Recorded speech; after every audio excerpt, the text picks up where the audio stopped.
नमस्कार, मिशन देख रहे हैं आप और मैं हूं आपके साथ नितेश गंगवार। बुलेटिन की शुरुआत करेंगे हेडलाइन के साथ और उसके बाद दिखाएंगे जिले की सभी छोटी बड़ी खबरें फटाफट अंदाज में। तो आइए शुरुआत करते हैं हेडलाइन से। जलालाबाद के रघुनाथपुर गांव में दबंगों ने महिला की जमीन पर किया कब्जा। पीड़ित महिला ने एसडीएम को शिकायत देकर कार्रवाई की मांग की। एसडीएम ने दिया कार्रवाई का आश्वासन। आगामी त्योहार मुहर्रम को लेकर डीएम की अध्यक्षता में हुई बैठक। डीएम ने कहा ताजिए की ऊंचाई निर्धारित सीमा में रखी जाए। अधिकारियों को सभी तैयारियां पूरी करने के दिए निर्देश।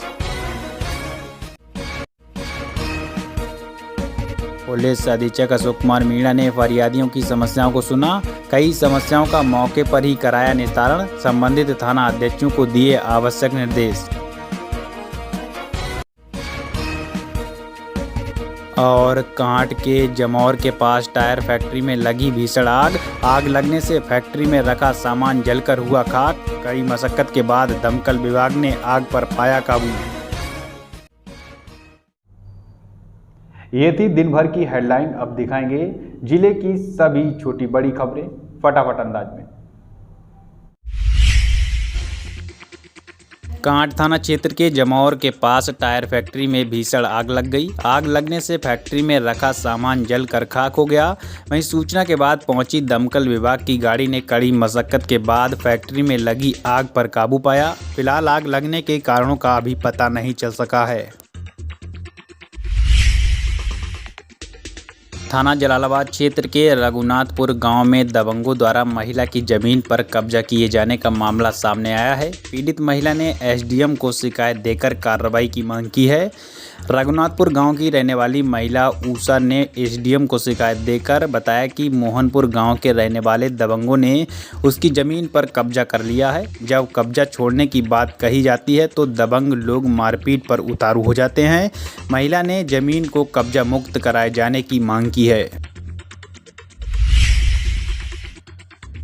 कटरा थाना क्षेत्र के रमापुर गांव में आवारा सांड का आतंक लगातार जारी है। यहां आवारा सांड के हमले से कई लोग गंभीर रूप से घायल हो चुके हैं। ग्रामीणों का कहना है कि कई बार संबंधित अधिकारियों को शिकायत देकर आवारा सांड को पकड़वाए जाने की मांग की गई, लेकिन अभी तक आवारा सांड को पकड़वाया नहीं गया है। ग्रामीणों का कहना है कि जल्द ही आवारा सांड को नहीं पकड़वाया गया तो वह किसी भी बड़ी घटना को अंजाम दे सकता है। जलालाबाद में तैनात राजस्व निरीक्षक की इलाज के दौरान मौत हो गई। राजस्व निरीक्षक की मौत के बाद तहसील प्रशासन ने शोक संवेदना व्यक्त की। आपको बता दें कि अल्लाहगंज क्षेत्र में राजस्व निरीक्षक के पद पर तैनात रामदास भारती बीते दिन मोटरसाइकिल से अपने घर तेलहर जा रहे थे। तभी मदनापुर के पास अचानक वह बेहोश होकर जमीन पर गिर गए, जिससे वह गंभीर रूप से घायल हो गए थे। आनन फानन में परिजन उन्हें बरेली के एक निजी अस्पताल लेकर पहुंचे थे। यहाँ बीती रात उनकी इलाज के दौरान मौत हो गई। आगामी त्योहारों को लेकर तेलहर कोतवाली में पीस कमेटी की बैठक का आयोजन किया गया। इस दौरान पुलिस क्षेत्राधिकारी ने पीस कमेटी की बैठक में पहुंचे संभ्रांत लोगों से आगामी त्योहार ताजिए को आपसी मेलजोल के साथ मनाए जाने की अपील की। इस दौरान 1 जुलाई से लागू हुए नए कानून के बारे में भी अहम जानकारी दी गई, जिसमें भारतीय न्याय संहिता के बारे में बताया गया। साथ ही ये भी बताया गया कि किस अपराध में कौन सी धारा लागू होगी।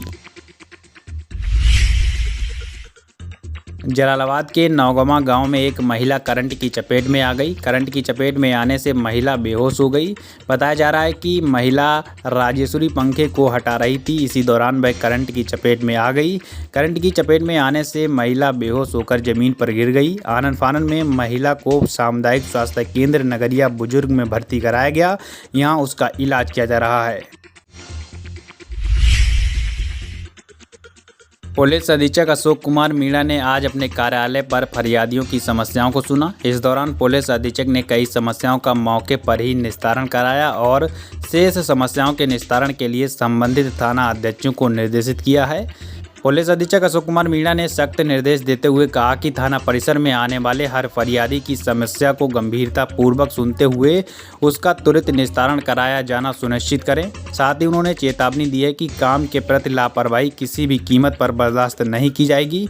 अगर शिकायत मिलती है तो संबंधित के खिलाफ कठोर कार्रवाई की जाएगी। परिषदीय विद्यालयों में अध्ययनरत दिव्यांग बच्चों को दिव्यांगता प्रमाण पत्र जारी करने के संबंध में एक बैठक आयोजित की गई। बैठक की अध्यक्षता जिलाधिकारी उमेश प्रताप सिंह ने की। इस दौरान जिला बेसिक शिक्षा अधिकारी ने बताया कि जनपद में नामांकित दिव्यांग बच्चों की संख्या 4889 है, जिसमें से 1737 बच्चों के पास दिव्यांगता प्रमाण पत्र उपलब्ध हैं और 3096 दिव्यांग बच्चों के पास दिव्यांगता प्रमाण पत्र उपलब्ध नहीं हैं। जिलाधिकारी ने कहा कि सभी विकास खंडों में दो स्थानों पर मेडिकल असेसमेंट कैंप 1 जुलाई से 31 अगस्त तक आयोजित कर दिव्यांग बच्चों की दिव्यांगता का मूल्यांकन करते हुए दिव्यांगता प्रमाण पत्र जारी किए जाएंगे। इस दौरान जिलाधिकारी ने खंड शिक्षा अधिकारी को निर्देश दिए हैं कि विद्यालयों में बच्चों की उपस्थिति 100% सुनिश्चित कराएं। उन्होंने कहा कि जर्जर विद्यालयों में बच्चों को न बैठाया जाए। आगामी त्यौहार मुहर्रम को लेकर कलेक्ट्रेट सभागार में एक खास बैठक की गई। बैठक की अध्यक्षता जिला अधिकारी उमेश प्रताप सिंह ने की।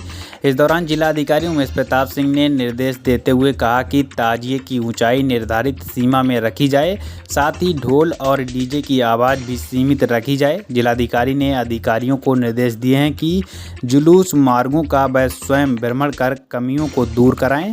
उन्होंने कहा कि जुलूस मार्गों में ढीले तार, रास्ते में पड़ने वाले ट्रांसफार्मर, खराब सड़कों को जल्द से जल्द सही कराया जाए।